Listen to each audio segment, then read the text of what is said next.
রাত 12টায় হঠাৎ করে আমার বর কেক নিয়ে এসে আমার সারপ্রাইজ দিল। কারণ আমাদের অ্যানিভার্সারি ছিল, ম্যারেজ অ্যানিভার্সারি। তো সামনেই আমার দিদির মেয়ে আমাদের ফটোশ্যুট করছে। প্রথম তো কেক আমাকে প্রথমবার কেকটা খাইয়েছে, দ্বিতীয়বার যখন মনে পড়লো ফটোশ্যুট করতে হবে, তো এবার ওকে আমি বলছি যে তুমিও আমাকে কেকটা খাওয়াও। ও ভুলে যাচ্ছিলো, ওকে খাইয়েছি, কিন্তু ও আমাকে আবার কেকটা খাওয়াতে ভুলে যাচ্ছিলো। তারপরে আবার ওকে মনে করালাম শ্যুট হচ্ছে, কেকটা খাওয়াও। তখন ওর মনে পড়েছে, ও হ্যাঁ হ্যাঁ হ্যাঁ কেকটা খাওয়াতে হবে। তখন ওর মুখে কেকটা দিচ্ছে।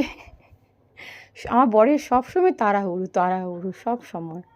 যাই হোক, কালকের দিনটা খুব ভালো কাটলো। ঠাকুরের কাছে প্রার্থনা যেমন এরকমভাবেই সবসময় থাকি। থ্যাংক ইউ আমার ভিডিও দেখার জন্য। সবাইকে অনেক অনেক ধন্যবাদ।